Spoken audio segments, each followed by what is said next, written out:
Hello and welcome to RTS Guru Stream. My name is Farske. I'm here with Florian from London Barcraft and Pyrion Flax himself. Hello. We're just going to be talking about UK eSports. We're going to talk about the Pubstomp and Barcraft and everything all to do with eSports, Dota 2, StarCraft and so on and so on. So guys, tell me a little bit about yourselves. Florian, tell me about yourself. How did you start? Hi, my name is Florian and I'm an alcoholic. I also like esports. Sometimes, I mean one of them. I'm running London Barcraft for the moment. So London Barcraft is a community dedicated to watching the best esports in the world, aka StarCraft 2 in a pub. Don't make that face, Pyrion. I started this actually 2 years ago. It's going to be the second anniversary of London Barcraft pretty soon. I took over from a pair of very courageous guys that started London Barcraft and helped this flourish. And I also enjoy using a very weird French accent when I'm speaking to Brits. That's true enough. And Pyrion, how about yourself? Hold on, let me just turn something down. I've got a baby monitor here. I'm sort of new to esports, I guess. I never really got involved with them before. I played EVE Online, and I played just like FPS shooters and stuff. But you know, in terms of competitive games, I played StarCraft 2, like Bronze League, Silver League. I think I got up to Gold League one time, but I'd never sort of any good. But I mean, you know, I know that Florian is always saying that StarCraft 2 is the best game, and it's a great game. I love it. I mean, in terms of Dota 2, the reason that I support Dota 2 is not because I think it's like everything else is rubbish, but it's just that Dota 2 is a game that for some reason there's so much more to it, and I love the complexity. So the way I got started, if you like, in competitive gaming is that all the other ones that I played, I was sort of like, yeah, they're okay, and they require me to be good with mechanics and good with micro and stuff like StarCraft 2. But Dota 2, I could have fun anyway. Like, it's just so much to it, and there's so many heroes to learn. And I also enjoyed there's so much. I just love all the different heroes, the way they interact, and like it's great to watch. I love watching StarCraft 2. Don't get me wrong. Like, I know Florian thinks I don't like StarCraft 2, but I do. Like, I used to watch all like day night stuff. I used to watch like high level StarCraft 2 stuff, and I would love it. And I would try and put their stuff, like the build order. You get your gas at 8, and you build your this at so, and I'd try and put that into practice. So I'd write it down next to my monitor and have written down, right, I need to build this and build that. So. But I don't know. I never really got on with StarCraft 2 because I lacked, because it's a solo game on the whole. I found it easier to have a team around me to tell me what to do. So that's what got me into Dota 2, is that it's more of a team game rather than one person just dying on their ass. Yeah, and it's not fun to play StarCraft 2 when you're inebriated, because you just end up losing. So yeah, you can do a drunk stack in Dota 2, no problem. And you know, that's the only way I played. That's the only way I play Dota. Exactly, because I think because it's kind of it's such a long game. It's like that's the thing. You know you're committing to a game when you play Dota 2. Even if it's a stomp, it's going to take half an hour. In StarCraft 2, you can GG and that's it. Go next and just leave the game. So I think you bond when you play Dota 2 with a group of people. You bond over getting your asses kicked for 45 minutes. Do you know what I mean?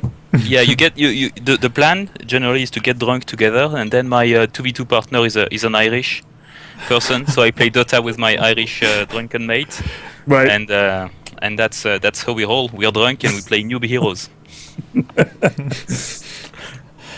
Brilliant.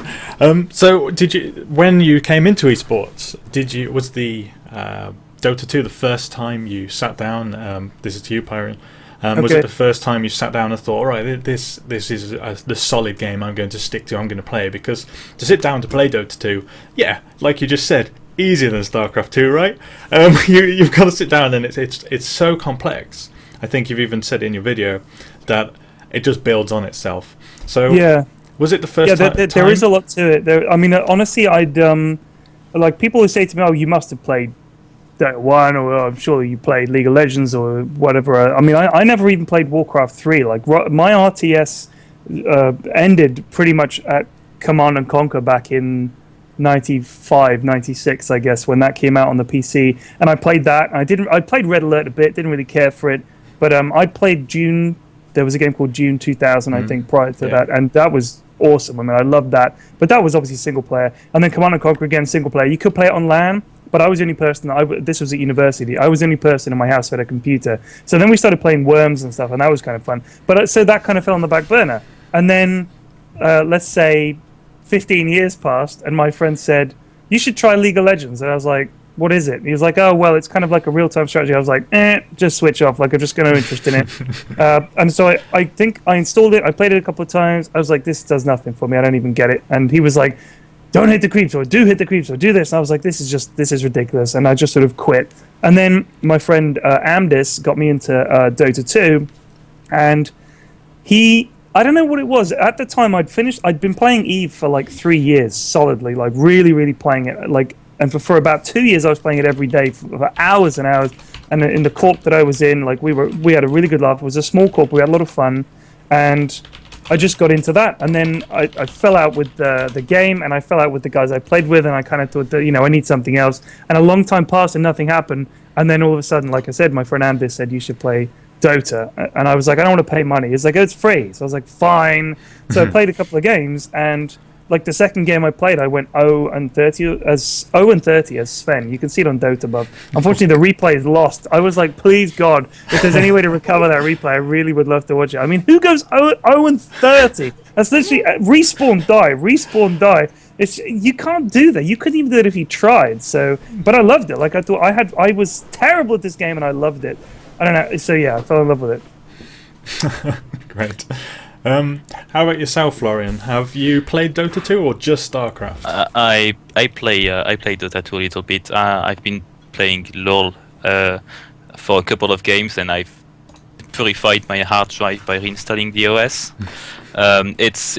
I think I understand where you're coming from. Dota is a really beautiful game. It's just beautiful.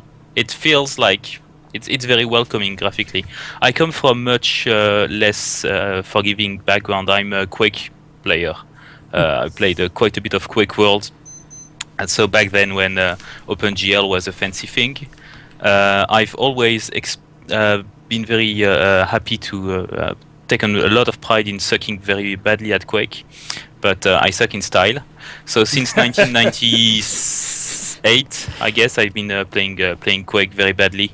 CTF because there's a team, so I can say that the capper doesn't go fast enough or whatever. And I actually played Brood War in a LAN environment and didn't play the game for 10 years, and I just picked up the StarCraft 2 beta, and I've been completely hooked since then because it's much easier to start playing. So I'm playing at gold, plat level when I'm in a good place. But what I really enjoy is the ability to bring this eSports scene that you can see online, right? To try and bring it in the physical world, basically Barcraft is the best thing I could find where we could get a gathering of people that are like-minded, so that like to play computer games and the same game. That's a bonus in the same place. I come from in France. I attended a lot of and organized a lot of role-playing game conventions, and it's kind of the same feeling for me. But we started London Barcraft more like a convention, a gathering of nerds, than a celebration of esports. And the Pubstomp where that the DoTA Pubstomp that Pyrion held, to me it felt like a celebration of Dota. It felt like a party. It did, yeah. It was bizarre because I mean, first of all, let me just say once again, Florian, without you, that would not have happened. Like we were literally seriously, because I turned up like an hour and a half maybe before we were due to start, and I just thought, no problem, I'll plug in a laptop and off we go. How hard could it be? Like John, the bar manager, was like, yeah, he showed me around the setup. He showed me the projector. I was like, cool, there's a big projector in a box. Sounds good. And he kept saying to me, now, Florian's got these just right. Don't touch it. I was like, okay. And he said, yeah, so Florian's got this cable here, Florian's got this cable there. And I thought, man, I hope this Florian guy turns up because he seems to know what's going on. And then on the actual day, there's Florian. And he was like, just took over the technical side. Like, boom, boom, boom, plugged it all in, got it all working. I was like, wow, like, there's dedication there. Because I was just nothing. We'd have had it clustered around a laptop watching it if I'd been in charge. So it's a good thing he turned up. But yeah, it was weird because I think nowadays people are happy to watch on stream and stuff, but there is a lot to be said. Like Florian said, there is a lot to be said for being in one place, physically meeting people and building a community, because meeting people online is one thing, but meeting them in person is an entirely different thing. And I think there's a lot of fun to be had. I mean, I'm a big football fan, so I go to live games and as much as I can. And it's entirely different from watching on television. You build up a community and you build up a rapport with the people you're with, and the atmosphere is different. And even though it sounds silly to say it, going there to see Dota 2 live, it was great. There was really good atmosphere. People were getting into it. It's an exciting game to watch. So yeah, for me, it was like this is great. Like I wish I'd done this sooner. But I think, like Florian said, it was like a party. It was a real celebration of Dota. Everybody there was in a really good mood and really just happy to be watching it on the big screen. So I was delighted. Okay. While we're doing this, we've got the chat going on, and people are posting a few questions. So I've got a few questions which I'll just throw in if it doesn't break the flow too much. So Flax, have you considered going YouTube only as a profession? That was from Object 7. My current profession is looking after my kids. Like I'm a stay-at-home dad. So during the day I look after my kids, and then in the evening or any spare time I get, sometimes in the morning, I'll make videos and stuff. So I don't have a job. Like my job at the moment is my YouTube stuff, if you want. But that's like my part-time hobby. My main job is looking after my kids. So that is obviously my primary focus. So anything else that I do is a bonus. And the YouTube stuff, and the announcer pack, of course, which has done incredibly well. That's now a complete surprise. A year ago, if I'd said to myself, "Oh, you're gonna have a YouTube channel that's gonna get, a decent number of subscribers and views, and you'll have an announcer pack that's gonna do well," I'd be like, "Why? Like seriously?" So it's like a huge surprise to me. And yeah, in terms of my job, this is like, if I didn't have kids, I'd be doing this 24 hours a day. Like when you look at guys like LD and Purge and Blitz and stuff who can do that, they literally, this is their life. They get up and they either cast Dotes or they play Dotes or they do videos about Dotes. That would be me, because there's so much to it and there's so much there. And I've been enjoying the YouTube channel about like doing other games and stuff. So I would do this full time if I had the chance, but sadly I don't. Okay, well, we'll go on with another question, as you mentioned, Purge and Blitz. Pickles asks, how did Pyrion first meet/work with famous Dota 2 players like Purge and Blitz? God, let me think. When I first started posting, when I first posted the guide to Dota 2, which was over a year ago now, I got contacted by. I'm a member of a website called Something Awful, which is like, I mean, I've been there for ages, and there's a whole community, a whole gaming community, a sub-community of that sort of website. And this guy contacted me, and I had no idea who he was. I didn't even know what anything was, and it was LD. And this was before LD was like the sort of, in my opinion anyway, he's the number one caster in Dota 2 right now. And this was before he was he was still doing Dota commentaries with Lumi, and it was still fairly low key, and the casting that he did was, he was getting there. He was on his way, and he contacted me and he said, "Oh, I'd love to do some stuff with you. We should do a series inside the mind of Pyrion Flax and all this kind of stuff." And he got in touch, and I was like, "Yeah, cool." And so once I'd done some stuff with him, then people, like, this is before I started streaming. There's an IRC channel that I'm in that's also sort of Something Awful related. And I was chatting in there, and they point me at streams on Twitch. And I think there was a Purge stream and a Blitz stream. And basically, just by playing with LD and him saying, "Oh, you should come and play with us." And I like, once I was in with a couple of people and playing with them, people just invite you. "Hey, do you want to play?" I was like, "Yeah, cool." So I invite. And also stuff I did with Suns Fan. He'd say, "Oh, hey, you should do a game." I said, "Oh, cool." So he'd say, "Yeah, let me invite you. And this is so and so. This is so and so." And I'd be like, "Oh, hi." And I'd have no idea who anyone was, because I was completely new to Dota 2. But obviously it was like Blitz and Purge and people like that. And so once you've met them and they realize you're not insane, they're likely to play with you again. So luckily they didn't spot that I'm insane, and they sort of played with me again and added me on Steam, and then that's it. And then every time they're streaming and they need someone to be an idiot, then they invite me. An easy roll to fillet. Exactly. They're like, Yeah. "Where's the bring me my fool? Bring me my fool!" And they like summon me, and I appear and clown around. It's not deliberate. It's just I'm just bad compared to Blitz. Try playing with Blitz. The guys when like his Storm Spirit. If you play with his Storm Spirit is ridiculous. I'll say right, I'll take a carry in the safe lane. He's like, okay. And 15 minutes in, we're like 15-0, and I'm like, God, give me a chance. You're gonna win the game without me. This is no good. So yeah, it has upsides and downsides. Yeah. Okay. But let's talk about London Barcraft a little bit, Florian, and how it came about. You mentioned briefly how you took it over some guys. What were your challenges, public reactions, things like that? The challenge was to make sure we wouldn't get kicked out of the pub during the first evening. No, the hardest part was done by the original founders. So Zach and Jason, they called 40 different pubs before somebody would accept them coming in using their Wi-Fi to connect a laptop to a TV and watch video games. 40? 40 pubs, yeah. Funny thing, the pub we're using is called Assembly House. My personal theory, which hasn't been denied yet, is that the guys went through the alphabetical order. But in any case, that was the hardest thing, I think. And my contribution to that was trying to make sure that things ran smoothly with these nerds in a pub, that it will be a beneficial experience for both the pub owners and for the attendees, and trying to make this turn this into something that could be an experience that wouldn't be a one-shot, but something that could be run on a regular basis, because it's very fun to watch video games and have a beer and moan that such and such is OP with like-minded people. So what I did is, I guess I was kind of the face at the beginning and made sure that although the events are free and I don't get a cut or anything, but you mentioned all the gear we're using at Assembly House. I made sure that I made a deal with the bar manager and basically asked him to reinvest part of the profits into better gear. So first he said that to me, and I thought that was such a, because I mean that's such a great thing to do. You know what I mean? That really shows your dedication to the scene for me, because he said that to me. He said, I said to Florian we should do a cut, and he was like, no, put it all straight back into the gear, because that's what's going to build the scene, right? Yeah, very, very much.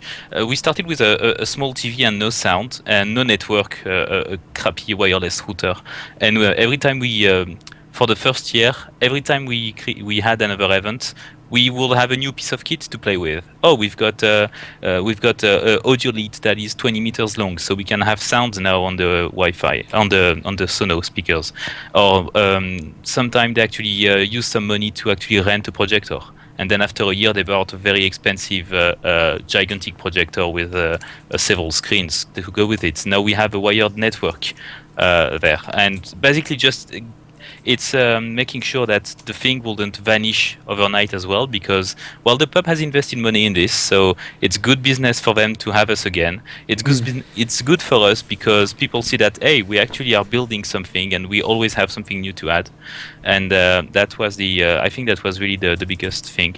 I did some cute stuff as well, like I'm the Twitter cheerleader, so I bore people to death with my tweets. But one thing that I really enjoy doing during the events is I've set up my Mac so that mentions of London Barcraft during the events are shown on the main screen. How did you do that? Because I was thinking, like, I don't know how you did that, but I kind of liked the idea, because you said there was like a Twitter ticker that went along the bottom of the screen. On Windows and Mac, there's a program called Growl, Growl, that basically it's a notification system. So you set up a notification and a link between the Twitter app and this app, and it shows up on your main screen. It takes a bit of tinkering. I had to write a couple scripts to get it working, but it was rock solid for 2 years until last month, where the developers of Growl decided to break everything. So it's not working now, but it used to work, and that's great, because then we somehow I don't know. Oh yes, we got our first sponsors by the guys of Team Dignitas sending us shirts and hoodies and stuff like that, and that was great. I mean, Audi sent us some stuff, and I was very happy to give it away. And then it hit me. I had no clue how can I give stuff away? I'm just showing a video game on a computer screen, right? I'm not going to. We didn't have a microphone at the time or anything, so we just had the contest where the people will send in jokes on the Twitter feed, and the worst joke will basically the biggest groan from the audience will get a shirt or something like that, and it's always worked like that. So it's and plus people actually communicate on the Twitter feed between each other, so that's pretty fun. We only had one case of abuse, and it was dealt with very promptly. So it's fun. It's gotta happen. It's the Gotta community. happen. Yeah. Yeah. You can't give people an open forum and say, send in your comments without expecting people to. Oh, my guys are Hello. StarCraft players. They are civilized. I've been called a noob several times.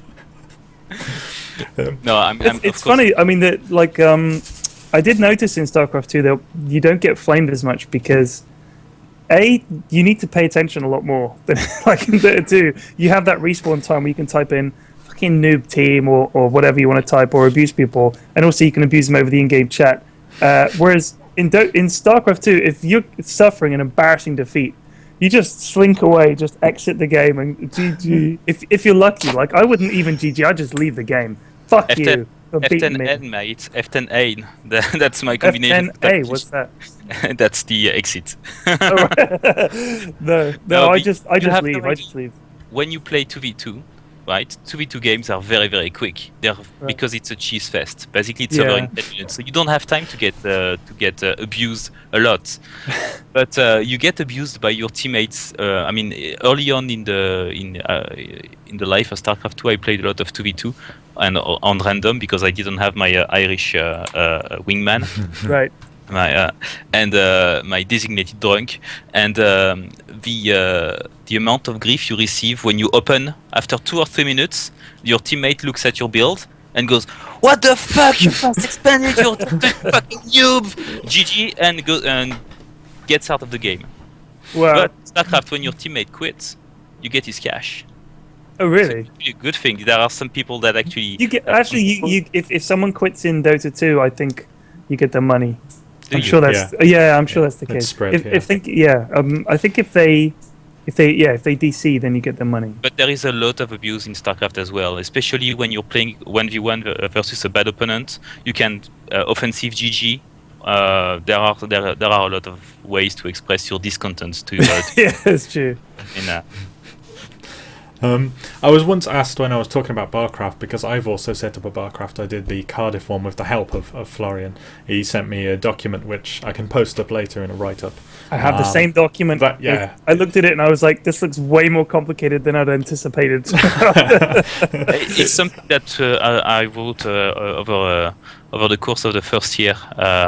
It's basically describing exactly the way we set up London Barcraft at the heights of StarCraft and MLG, if you want.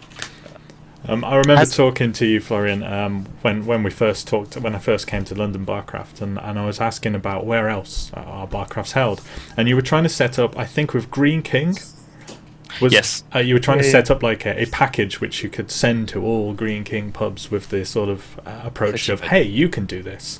Yes. Barcraft in a box. Barcraft in a box. Yeah. How do you think It there are any hasn't- plans? No, I don't think so. It's weird because in the case of Green King, it's a franchise, right?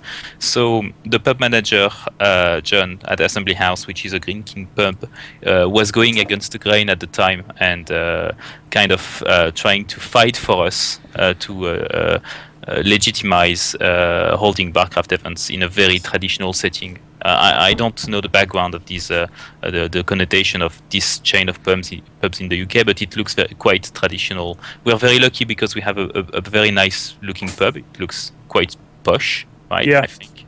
So some of the guys there said, this is the nicest pub I've ever been in. And I thought, but they'd come from up north, so, Wow, it's a bit different up there. Yeah. Yeah, but the idea was that it would have been great, especially if we could have some beer makers behind us making promotions, because let's face it, most of the guys that go to Barcraft, they're students. So if we can find a way for them to spend the weekend watching StarCraft and not having to pay £100 worth of beer, that's all the best, right? And that was one of the biggest mistake I ever made with Barcraft. is organizing 2 events back to back. I think we did an MLG and then we did DreamHack the next weekend, and we went from 130 to 40 people because everybody was broke, and it just didn't register. But I've learned my lesson since then. But yeah, they're young and they don't have jobs, and it's like they're literally like, I'm out of money. Exactly. Yeah. They should all have YouTube channels and be internet heroes. Yeah. Florian, Doc Matrix says you should bring back the badges. I know what they are, but what were the badges? Tell me about the badges. You want to talk about expensive? Yeah. Okay, so basically the ID, I think that was for the second Barcraft. It was for the There's wanted to bring my. It's not in focus, but look, I got one. Florian gave me one of the Barcraft badges. I think I have mine. Oops. Okay, I have mine somewhere, but I'll find it another time. The idea is that maybe I can send you a link. The idea is that so in StarCraft you have leagues, right? You have at the time it was after the beta. Okay, so you have bronze, silver, gold, plat, diamond, master, and then grandmaster. So the idea was that I wanted to try to track attendance and provide something cool for the guys. So I will basically I did and I still have the templates, but I did a design of a badge which had our logo plus the league logo, and I will give you a bronze badge the first time you came to Barcraft. When the second time you come to Barcraft, you show me your bronze badge and I give you a silver badge. That way I can keep track of the number of people that showed up. I can keep track of how many people came back for a second or a third time, and that was very important at the time because I was trying to gather data to justify Barcraft with the pub managers. There were also other organizations in the UK that and internationally that wanted more info, and I was looking after some sponsorship for Barcraft as well, and I needed numbers and I didn't want to delve into Facebook analytics. Plus, it sounded like a good idea at the time.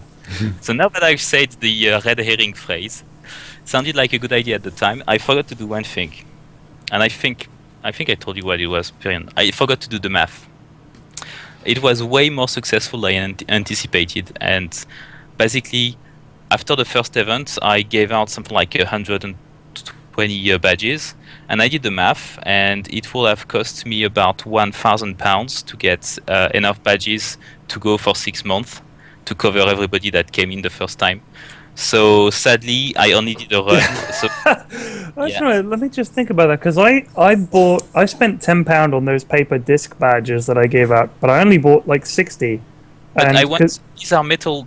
I know, these are like proper badges, so yeah, God, screw that. And I even had a discount from I should have used maybe somebody else, but maybe I'll look back into it. We had some sponsors at some point that wanted to give us some cash, but I've always said that London Barcraft shouldn't have a bank account and shouldn't handle money, so I just did it out of my pocket. So it's okay. It was a fun thing to do, and it's always nice when people bring their badges. Say, I remember you gave me this 2 years ago. Yeah, but you had the most badges. You were even better than I was, because I was just firing Photoshop, copy and pasting. There we go. But you actually hand-drawn badges for all your guys. For the first 60 people that turned up, which took me a couple of hours. I mean, luckily my drawings are not highly skilled. Oh, Florian's going to get his. Yeah, my drawings are not highly skilled, so it's easy to knock out 60 badges in a few hours. Stylized. Right, exactly. Yeah. But I did talk to, like Florian did, I talked to a few companies about getting proper badges made up. And it is incredibly expensive for, I mean, look, this is the badge that Florian gave me. It's the London StarCraft one. I mean, it's tiny. It's like the size of a 20p. Here, this is the badge I gave him. Oh, it looks like a shadow demon. Yeah, there you go. Stinky line something off him. Not because Florian's stinky, it was a random draw. I had a leather bag. I have a leather bag here. These are the badges were all in this pouch, and I would randomly draw one. For friends of mine who I knew were coming, who had a favorite hero, I had a specific hero set aside for them that I'd drawn. But so I didn't have one for Florian because I know he's a StarCraft 2 player. We should have had a Terran or a Zerg or something. Yeah, I can imagine a real nice Zerg. Oh no! But I'm very proficient with Earthshaker and Ursa when I'm drunk. Oh, well, there you go. Yeah. I don't doubt it. Okay, so tell me a little bit how the Pubstomp went. How do you feel it went with numbers? Did you say the first 60? So right. I mean, as far as I'm concerned, we got over 100 people. I think that's a decent estimate. I would say we may have even got, if you count people who left and came, and then other people that came in to replace them, I think we could have maybe had 120 total attendees. I think that's a decent estimate. It was incredibly busy. I mean, I turned up at 2:30, and there were two guys there who'd come from Manchester, and I thought maybe it's not going to be a success. And then after like half an hour, we were chatting, and I was like, there's quite a few people around here who look like nerds. And then after a while, one of them sort of leant over and said, "Are you here for the Dota 2?" And I said, "Yeah." And he went, "Are you Pyrion Flax?" And I was like, "Yeah." He went, "Oh, right." And then he brought over like his mates, and I was like, "Oh, cool." And then there was like we had about 15 people sat around, and then more and more people started to turn up. And then people that I knew started to turn up, and I was like, okay, so we're getting somewhere. And this was well before the first game. And then when we were getting the screen set up, all of a sudden, all these people turn up, and I started to think, what if we don't get this projector working? This is going to suck, because this is already more people than I thought were going to turn up. Like I thought there'd be maybe 40 people, 50 people, and then they started to more and more, and as the evening drew on, and it started to be sort of after dinner time, you got even more people, and in the end there was like alongside the bar was kind of I'll do it with my hands, the bar was like a rectangle like this with the screen here, and there's like a sort of corridor here, as it were. And this area where you can't really see the screen was full of people who were like leaning around to try and see the games and stuff. It was amazing.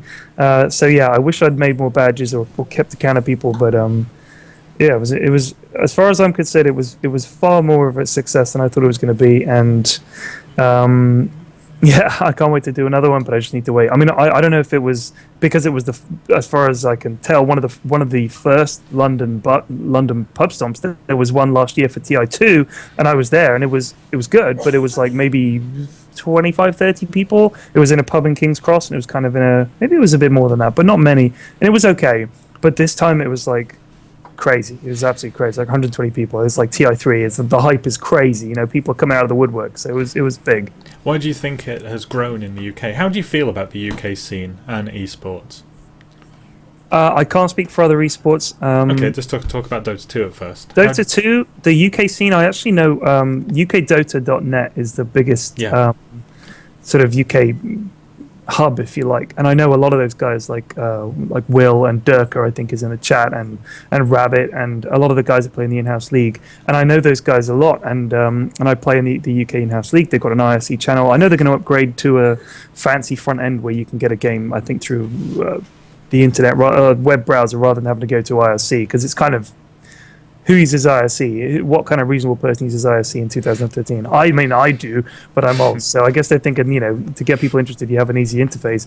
But I think that the plan is you have an in-house league, and the point is that you turn up, you play an in-house game, it's 5v5, so it's going to be stack versus stack. So if maybe you don't have a stack of friends who play Dota 2 in the UK, you're going to get decent ping, and it ranks the players according to how many games they've won. So over the course of a season, you get, generally the good players rise to the top. Like Aston L, people like that who are really good players, they rise to the top, and the chuds like me sink to the bottom. So when you do the in-house league and you get 2 teams of 5, and you have 2 captains, they can do a list. They can say, right, show me a list of the players and their rankings and who's in the game available for me to pick. And then they literally do picks, like in school, this guy, that guy, this guy. So you build up a team that's supposedly got the same kind of level of talent.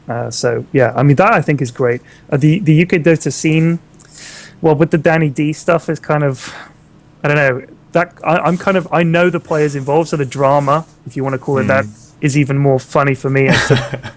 Like, I used to play with Danny all the time, and I chatted to him on Skype. I met him at the UK, the Dota LAN event that they had in Trocadero last winter, I guess. So, yeah, like November last year or something. Might have even been January this year. Jesus Christ, who knows? But anyway, I met him there and a whole bunch of other guys. And so that whole controversy was even funnier and sort of closer to home because I know all the people involved. So yeah, it was weird. So it's interesting to have a scene that I'm actually a part of, as opposed to one that I'm kind of a part of, but I don't know everybody. I don't meet them. Do you know what I mean? But as to go to esports in the UK, I would be very surprised if we turned out a team for TI4 or even if there's a TI5, because I just don't think we have the culture for competitive gaming. I mean, you look at the number of top tier UK gamers. It's in across any game. It's few and far between. I mean, there's a lot of reasons for that, I think. But one of the reasons is probably, I don't know if it's related. If you look at sport, we don't churn out that many top sort of sportsmen in that many fields. I don't know what it is. Is it a cultural thing? Are we too sort of laid back? Are we too sporting and sort of, oh, well played, you know? Or is it to do with like the cafe culture thing that they have in gaming? If you look at China, they have, and in fact, the entire of the Far East. If you took, I mean, I talked to Winter, and he was saying it's like literally you have a cafe, it's packed with computers. You don't have a computer at home. You go there, you play LANs all day, every day, and it's just like that live event, and you get teams, you get that competitive gaming. Obviously, everybody in the UK has a computer pretty much that's playing online gaming. So you're playing with your friends and you play for fun. But if you play in the cafe culture that they have in countries like, I think, in Russia and China, then it's a lot more competitive. So I don't think we have that. So I don't know if we're going to produce those kind of players. I find it's interesting to note that in the StarCraft scene, the biggest, some of the biggest names are British, but they're not in the UK.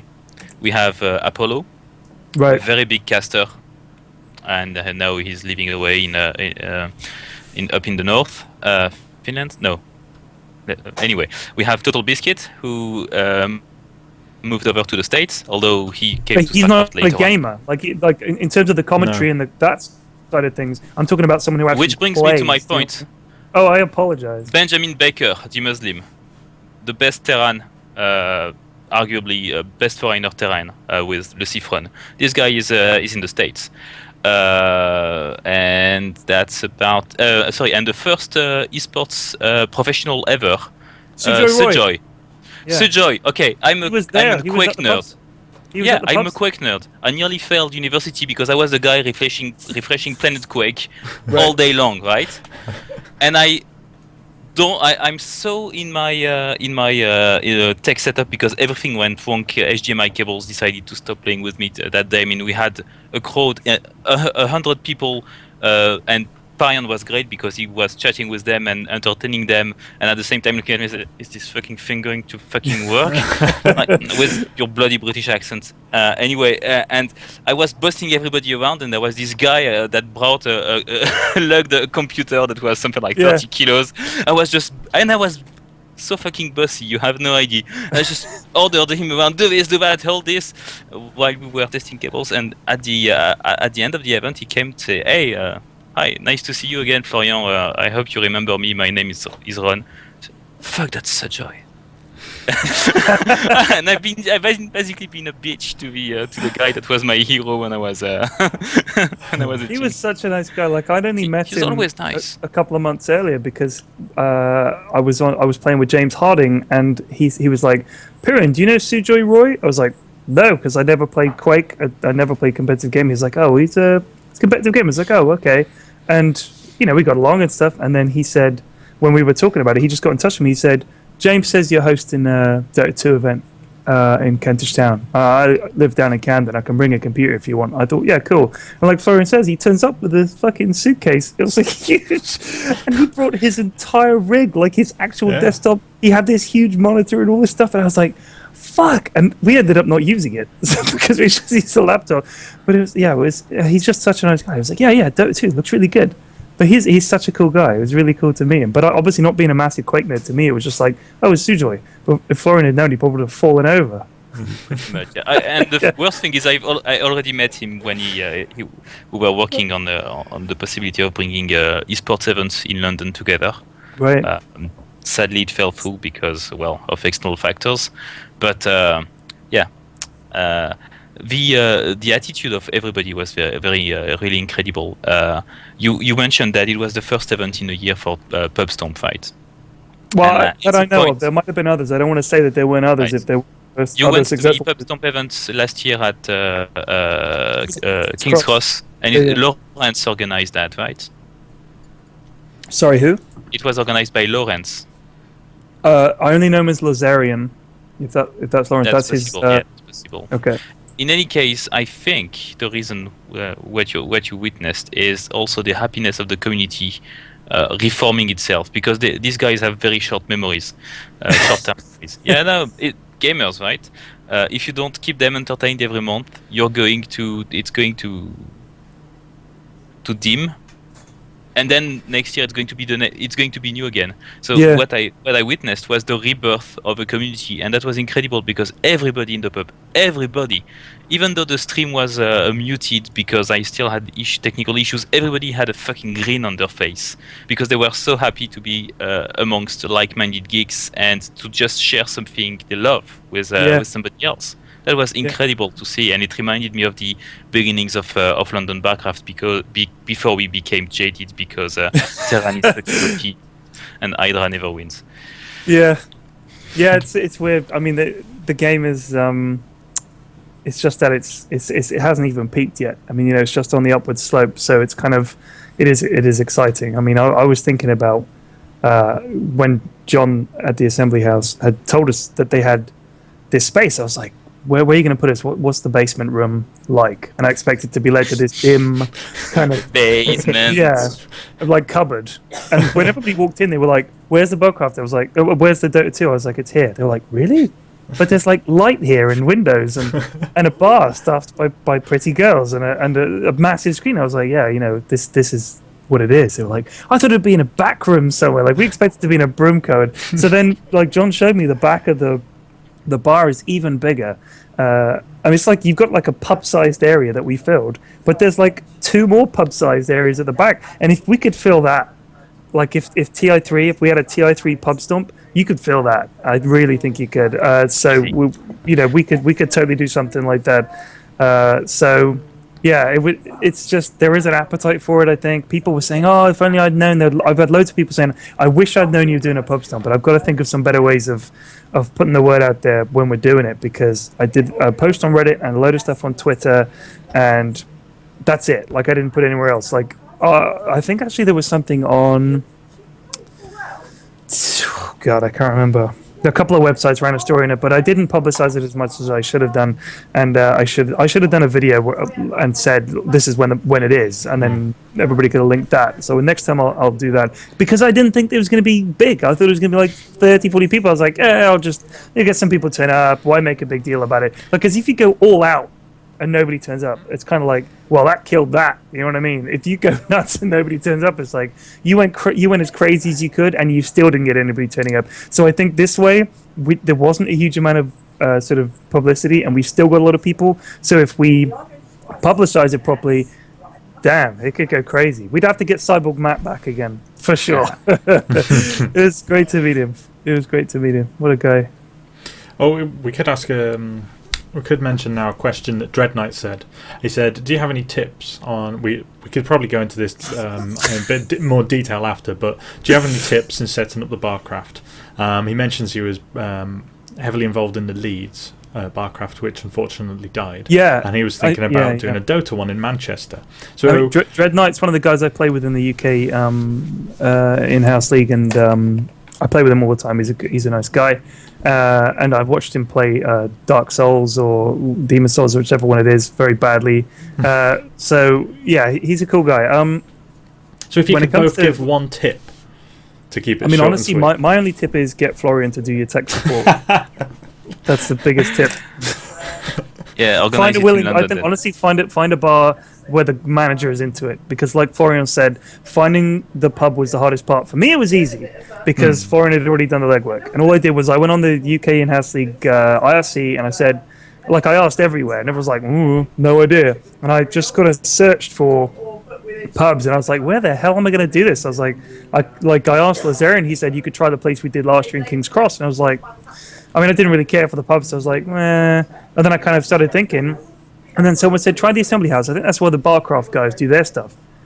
I was like, oh. And I asked, and they were like, yeah, come on down. We've got all the setup and everything, and we can show you around. I was like, wow, that's great. But that was the first place I asked. So how lucky is that? Like, if you have to go through 40 pubs of them said, fucking eSports, what's that? Fuck off. You're screwed. You've got to find somewhere where they're going to say, because John was like, yeah, I love computer games. I want to make this the eSports Berlin, and it's awesome.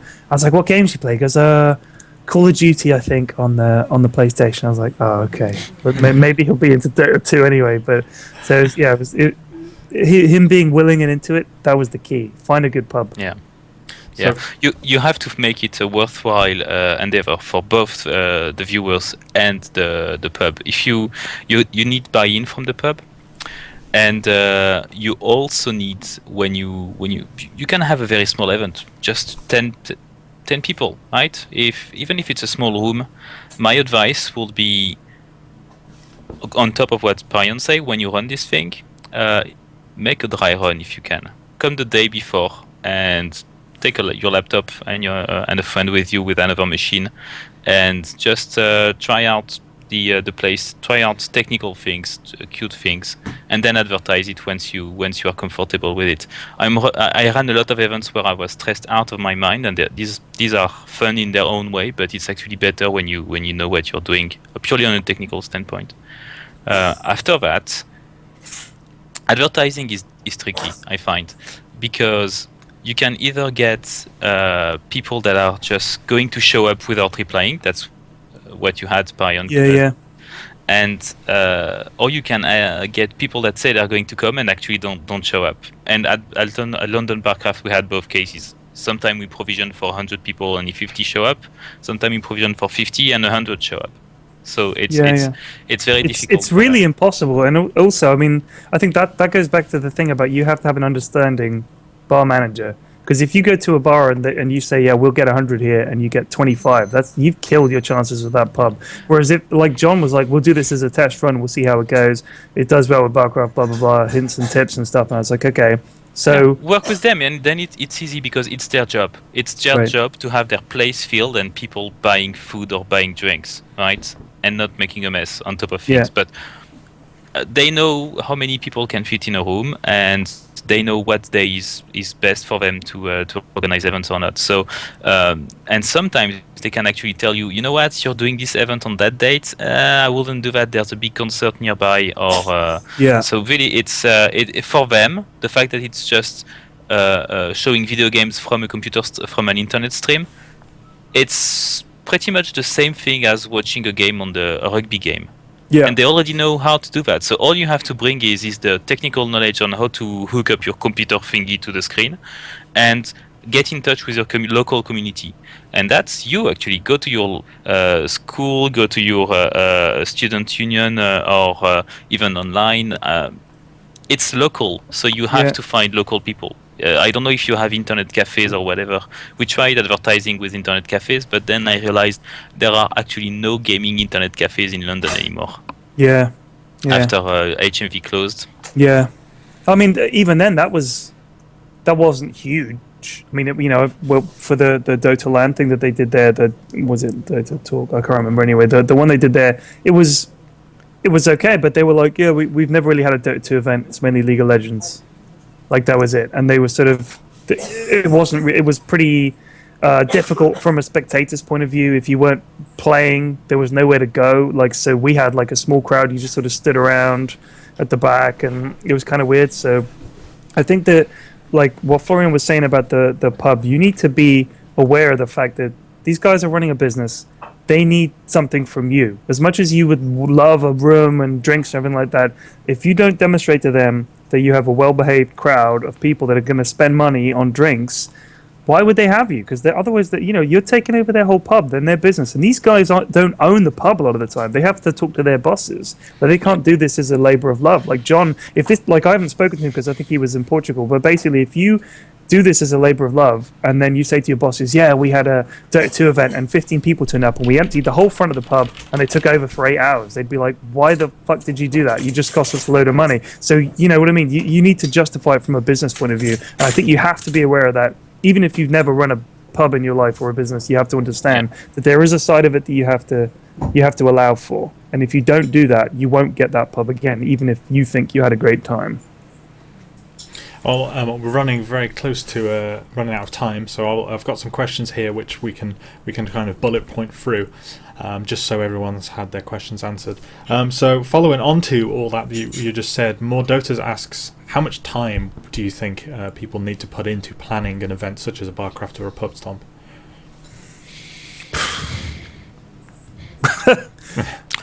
It depends your phase. Really, it depends your phase. Once you've found your local community, you're going to have to spend some time doing research. Finding a place to hold your event. I will say then you need to spend a couple hours a week before the event to make sure that it's technically feasible. You need to test your internet connectivity. You need to test your stream. You need to make sure that computer can connect to the audio. Call a friend. Make sure you have a backup laptop if possible. So yeah, count that half a day just for the tech rehearsal, and then after that it's all cheerleading online. So mostly 30 minutes a day for a couple of weeks, and you're sorted.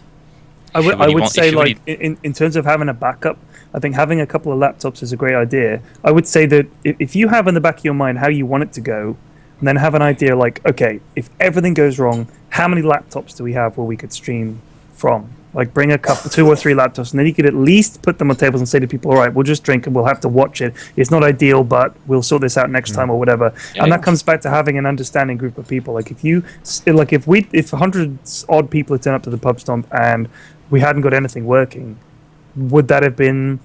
I mean, that would have been a disaster, and I'm not sure, people would have questioned whether to come next time or whatever. So I think as long as your first one is technically successful and at least you can provide something in the right spirit, then you'll win people's faith. But if people turn up to go, the screen's not working, see you lads, then it's kind of like, well, he doesn't give a shit, so why should I give a shit? You know what I mean? You've got to have some kind of a backup plan and demonstrate that you really are trying. Yeah, also you don't have to bring the whole show on the first time. The big thing is going to create your community. Your big thing is going to bring people that have never watched DoTA or StarCraft or Quake Live or Lemmings in a pub together, right? So I'm going to organize a Lemmings Barcraft, and the biggest thing is going, hey, people love Lemmings, and we're we're talking. So let's fucking do it. Dude, do you know what? I'm not kidding. I was at school with the guy who wrote Worms. Nice. And he based it on Lemmings. Like, Lemmings came out, and this was at my actual school when I was like 13 or 14, and he was a few years older, and we would watch him in the art lab on the Amiga that they had in the art lab, and he was programming a version of Worms that was using Lemmings, and when he couldn't get the rights for using the Lemmings from Lemmings, he just said, oh, I'll use Worms instead, and did Worms. Oh, that's awesome. Yeah, it's weird, huh? But in any case, let's for this Lemmings Barcraft, the biggest thing is going to have Lemmings on stream. No, but I see that we're running out of time. Play Lemmings? You're adopting the competitive Lemmings scene in the UK? Are you? No, I just wasn't aware of it. I would love to see the competitive Lemmings scene in the UK. But the big thing is, just get a fucking computer and the stream running. You don't have to do big things. Just get something running, even the bare minimum, and then you'll have a second event because people are going to come back and they're going to have a good time and they're going to come back with friends, and then you can grow. You don't have to do big on the first try.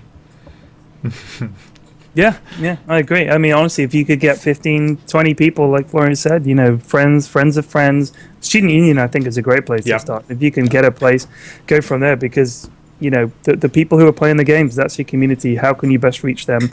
The internet is huge. You need to find people who are close to a pub, and preferably within walking distance or a short ride in a bus or a train. If you're going on the internet and you're looking for people to go to a Pubstomp in Bristol, you're going to struggle to fill a pub. You're going to get a small number of people in Bristol. London is easy. It's like 8-9 million people live there. Surely we could find 100 people in London who would be willing to go to a pub on a Sunday and watch DoTA 2. So in our regard, it's easy, but it's getting the message out there. Yeah. There were 6 of us on the first event because the message was sent very, very discreetly. But yeah, it's definitely your location plays a big role. Also, if you have a LAN center in your town, that's a great place to actually talk to the owner. Maybe he has some options for catering and stuff like that. So There you go.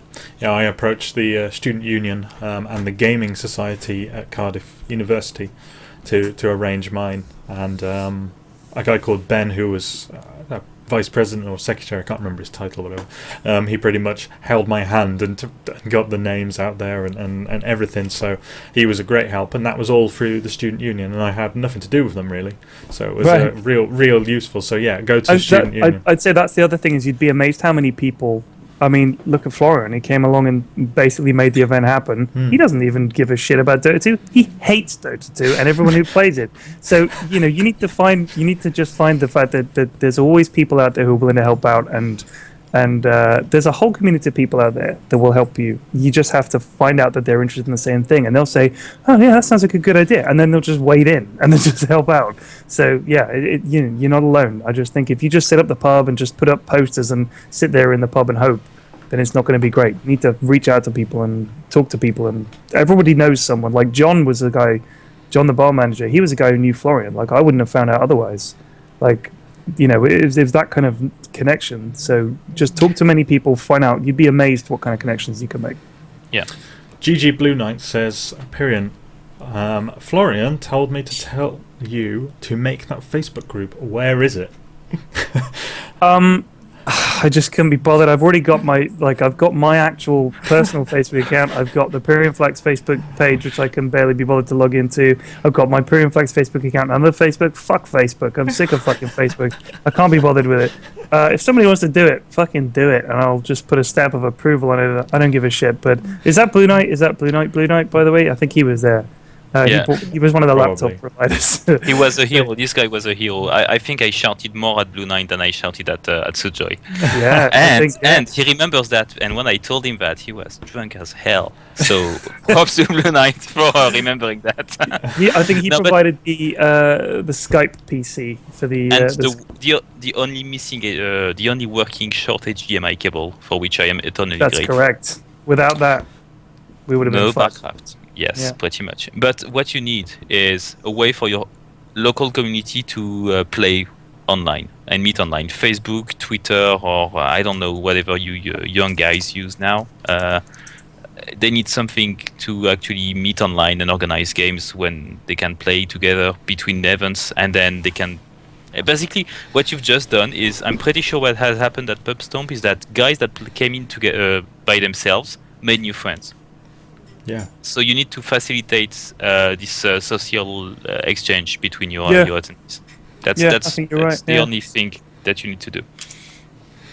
Okay, well, there's probably tons more we all want to talk about, and I was hoping to talk more about broader esports, but we just ended up talking about London, Pubstomps, and Barcrafts, which is absolutely fine. I could probably talk about maybe 10 or 15 more minutes if you want to. Excellent. That's perfect. Let me carry on. Can I just go to the toilet and grab a drink? Go to the toilet. It's an order. Okay, well, in the meantime then, Florian, let me ask you, as you've now done a Barcraft, and now you've helped to arrange a Pubstomp, for the two differences, apart from not really knowing much about Dota 2 and the fantastic team Mad Dukes, how do you feel? Would you be able to pick up another game and just go, right, now I'm going to stream this game and carry on making extra Barcrafts? But obviously technically it's all the same, right? It's ensuring you've got good network connectivity, ensuring you've got proper room layouts. That's the pure running the events. That's the easy part. The hard part, Pyrion did for me, gathering the community. So I don't mind being the tech guy to give a hand to somebody. Actually, on Friday I'm going to London Meltdown, so it's an eSports pub that's opening, and I'm going to set up their virtual audio system.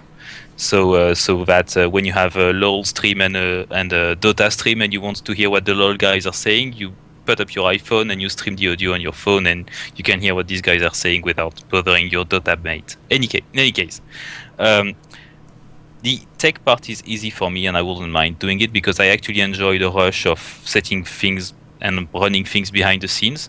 But you need a host for that, and I think Pyrion did an awesome job of handling the crowd and actually bringing people to the pub. And because actually, you didn't really know who he was. You didn't know he was a personality. Tell us a bit about that. I've been bossy to fucking Sojoy, right? And this guy was my idol when I was young. You have no idea who I was with Pyrion. And then the next day, somebody told me, he's pretty much like the DoTA Total Biscuit. Oh. Well, cool. He's a cool guy anyway, so... No, it was very it's very fun. There's a difference in there's a slight age difference and a slight behavioral difference between the StarCraft guys and the DoTA guys, but I think it's due to the pacing of the game. StarCraft guys are much quieter because the game progresses very slowly, so it's very quiet at the beginning unless there's cheese in the opening, and then after 30 minutes everybody's holding their breath because there's a battle going to happen or a critical piece of information needs to be seen, and then it's an explosion at the end. Whereas with DoTA is weird, man. DoTA is so fucking weird. So I'm there setting up my stream, making sure that I've got enough bandwidth for everything, and it's okay, they're just choosing the heroes, so nothing happens, right? So I'm grabbing a glass of whiskey, I'm just relaxing a bit, and then I'm splashing whiskey all over me because everybody starts cheering like crazy. What the fuck? These guys are just choosing their characters. Just what's happening? And basically with DoTA, it's a seesaw pattern, right? Nothing happens, and then it's an explosion, and then it goes back to being very quiet, and explosion again. So people are completely pumped all the way through. I think I didn't check with the pub, but I think people actually consumed more alcohol as well because it was such a roller coaster of emotions, this game, that it's impressive to see. For me, as a StarCraft guy, it's very fun to see the difference, but it must be extremely tiring for these guys. For the players. For the players and for the people watching as well.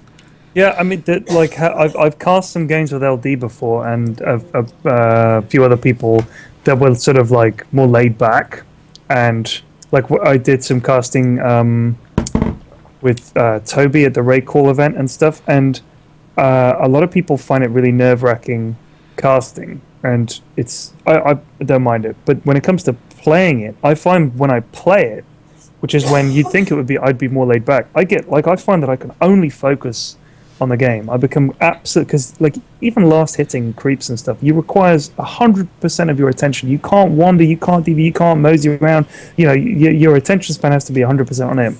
So I find like, I don't know. It's one of those games that it just sort of takes over. I mean, the idea of playing match after match after match. At TI2, those guys were playing hours a day. The top players, and they're meant to be playing at the very top of their game.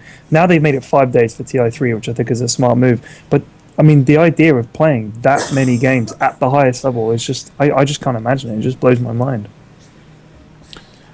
For the UK scene to expand, do you think Barcrafts and offline events are the way to go?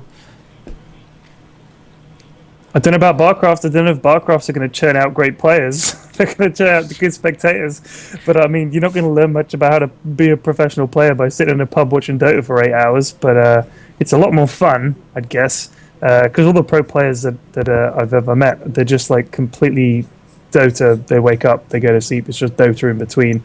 And if you don't, like, if you take a week off, that's it. You're going to take another few weeks to get back into it. I'm sure it's the same as StarCraft too, because they're like, oh, I'm rusty. I haven't played in 8 hours. It's like you need that absolute sort of twitch, and you need to be able to turn your entire brain to just, this is it, and this is my focus is entirely on this. And I know exactly what I'm doing. My micro skills.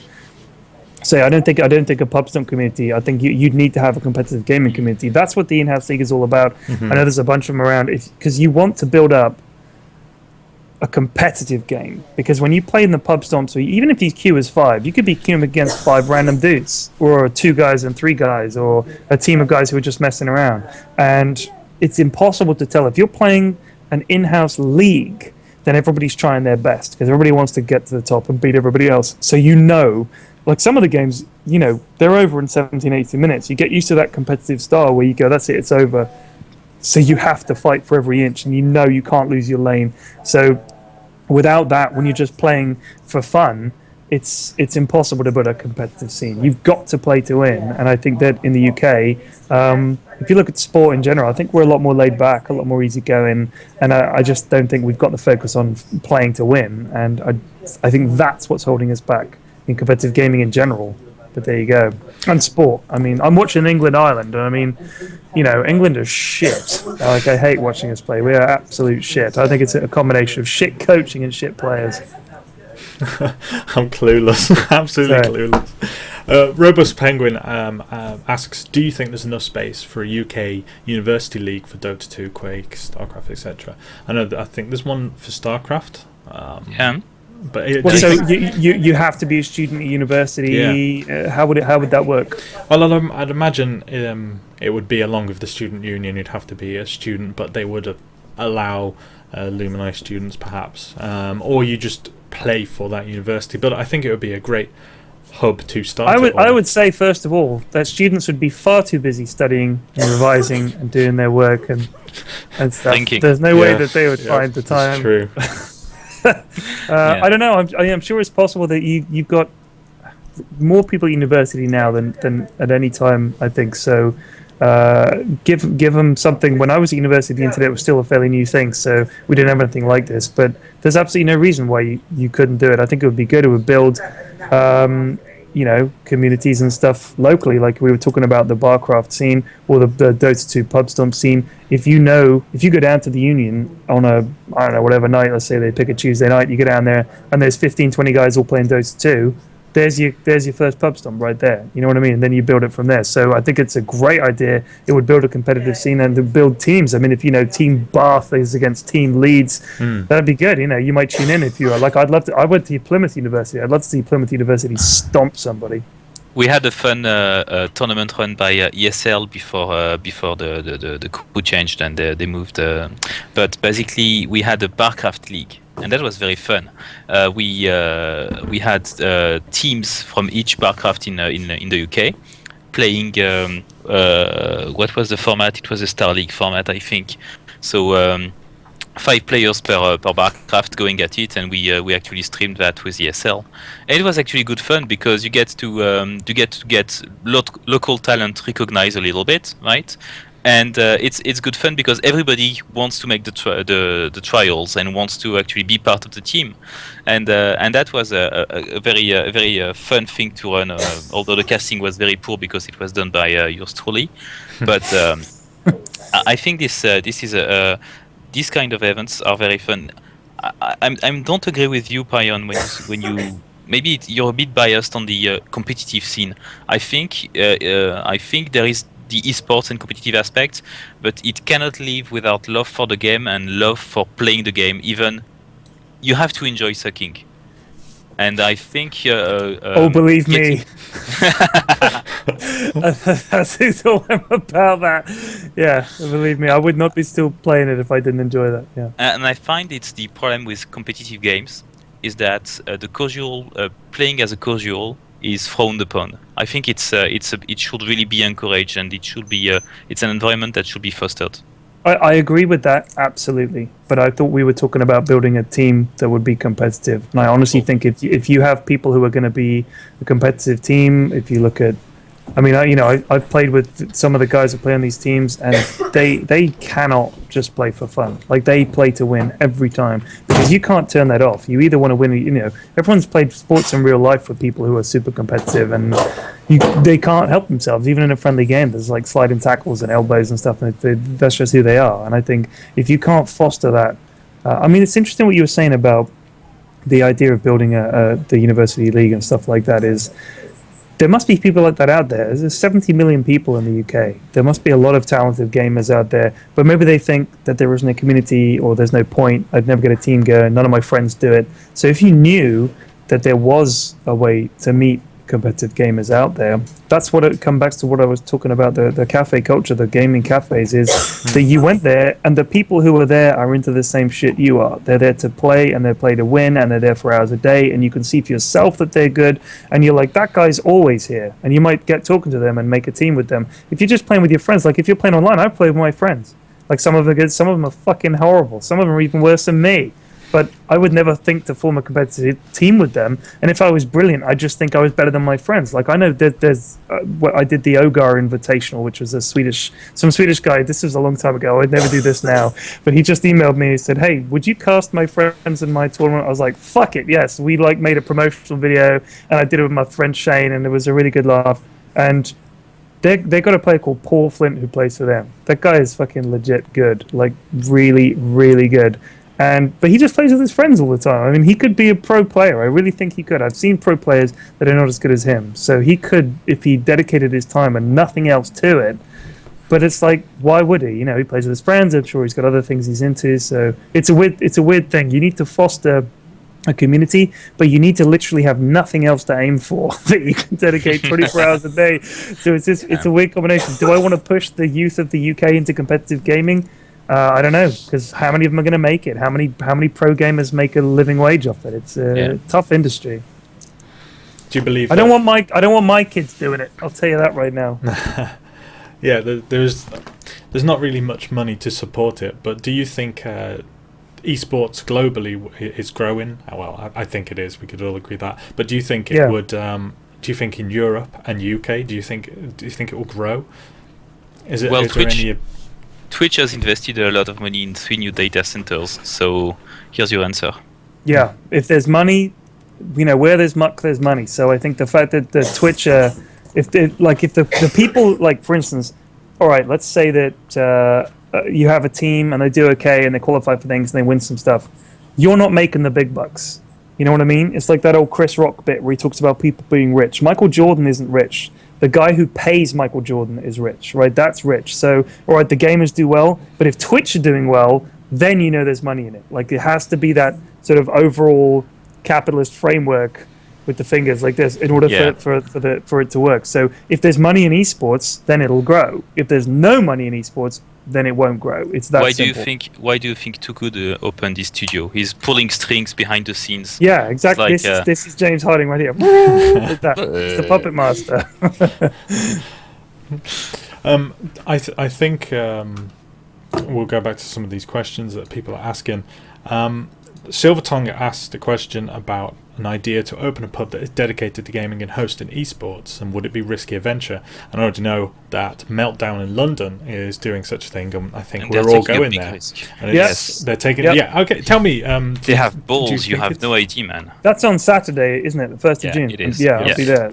Yeah, I mean they've done. They did one in Paris, and they did one in Berlin, I think. Berlin. So I mean, you're picking like capital cities. I think is smart. I wouldn't do one in like the middle of nowhere sort of thing. But I don't know if I don't know if I mean this is the thing is like John was saying, because I chatted to him a bit about that, and he said it has to be a bar first and foremost because you have to make money all day. And when I went there to meet him in the middle of the day, there were a bunch of people in there drinking. You've got to get that drunk crowd. You know what I mean? You have to get people who are going to spend money on food and drink all day.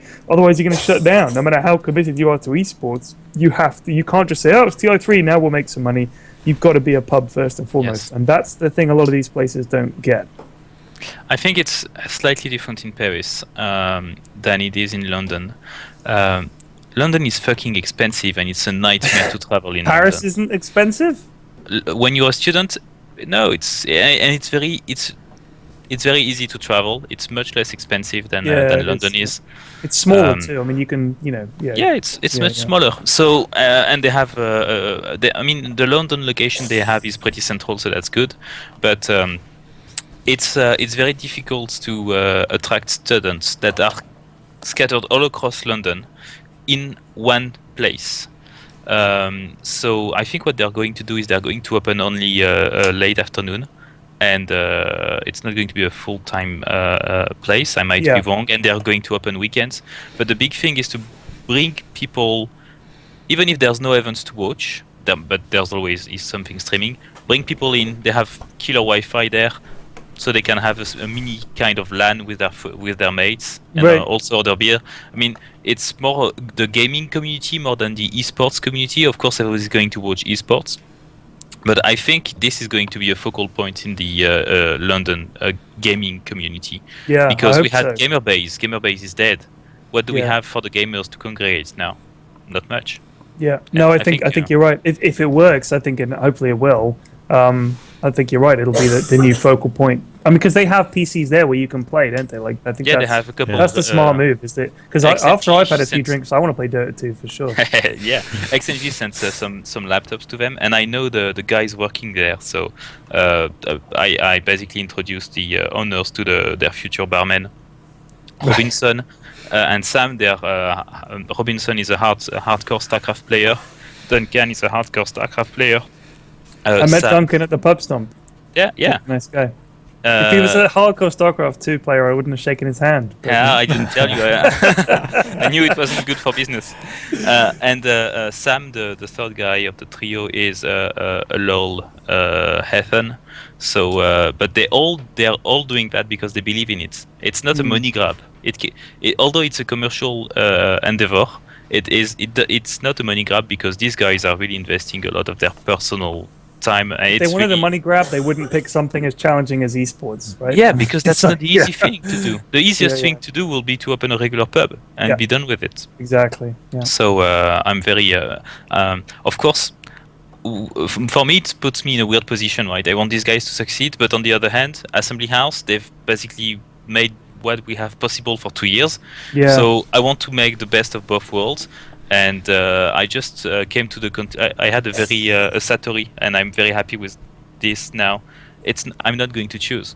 It's not my choice. It's going to be the choice of the attendees. Yeah.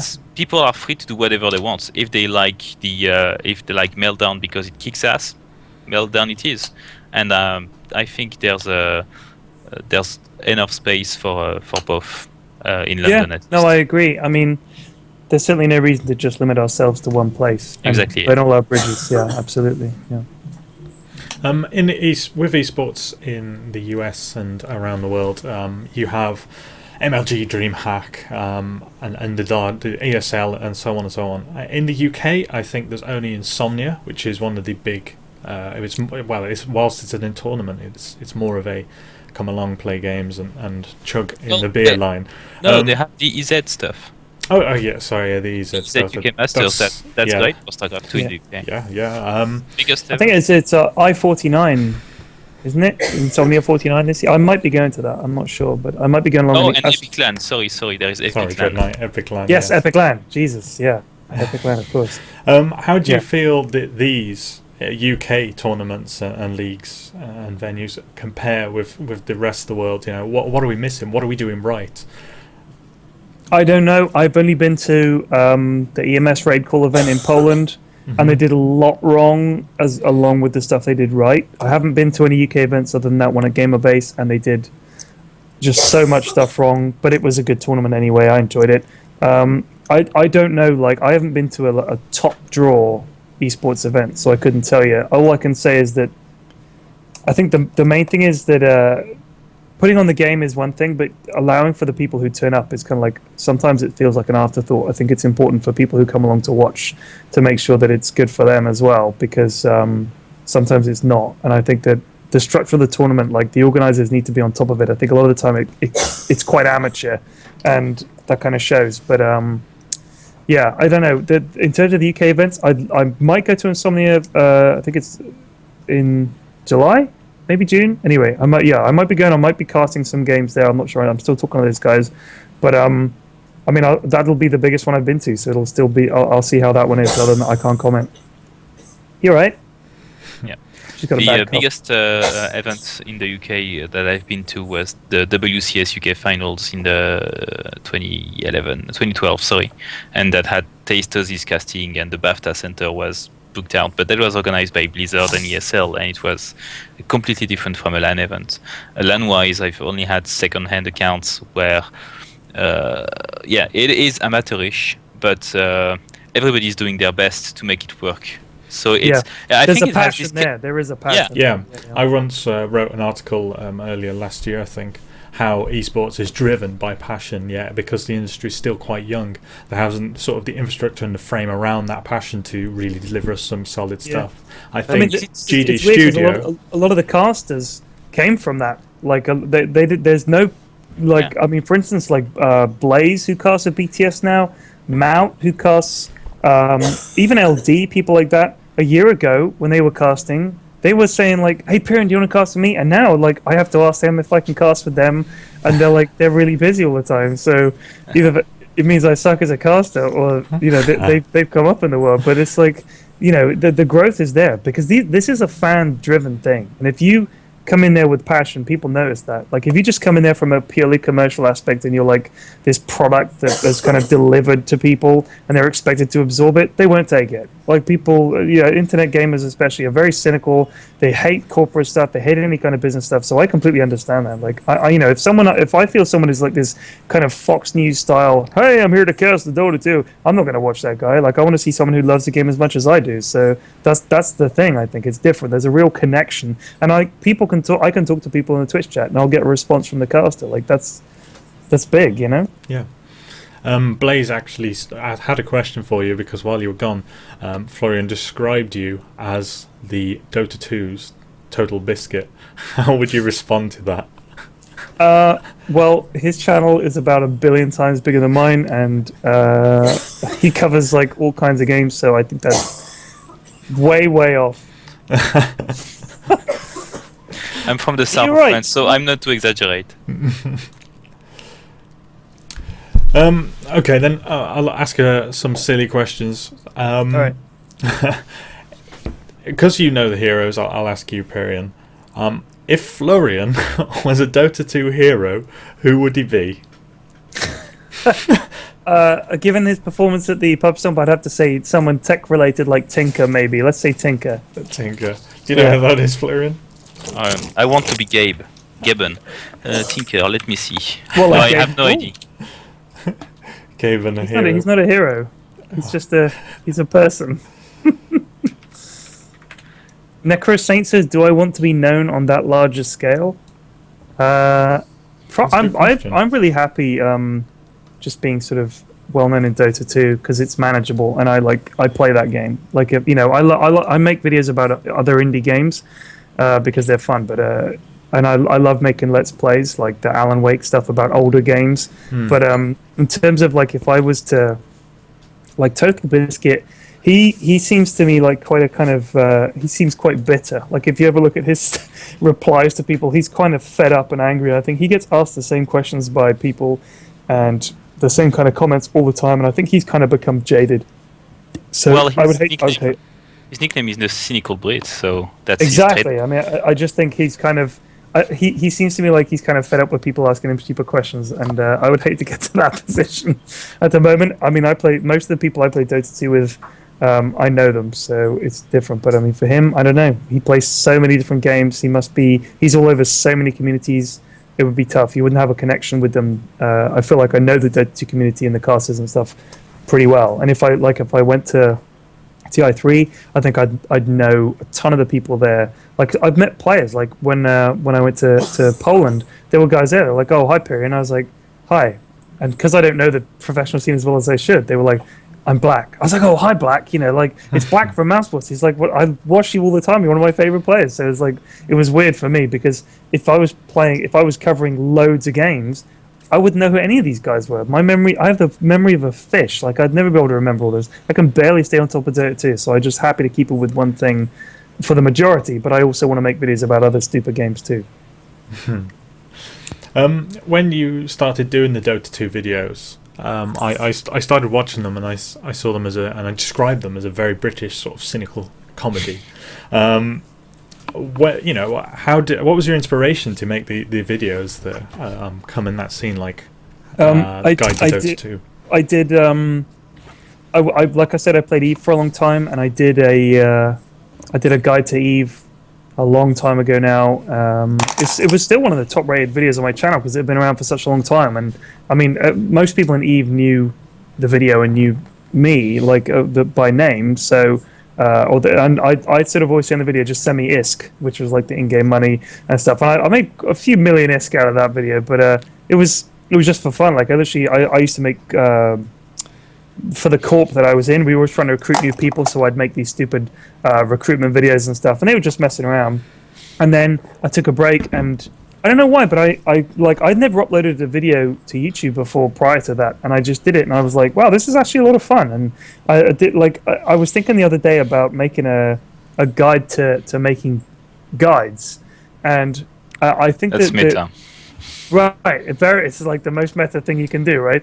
And I thought the most important thing would be when I made my videos, and still now, I make them for myself and for my friends. And if other people like them, that's a bonus. Like the moment you start trying to tailor it to some kind of audience or something, you're gonna fall out of love with what you're doing, and you're not gonna enjoy it because you're like basically trying to create a kind of a framework, and it's got to hit this and that, and there's all targets and everything. Whereas for me, like, I don't make videos regularly. You may have noticed there. It's been over a week since my last video, and I'll do sometimes I'll do 3 hero guides in a month, and sometimes I won't do any because I'm making it for me and my friends primarily. Like other people like them, that's fantastic.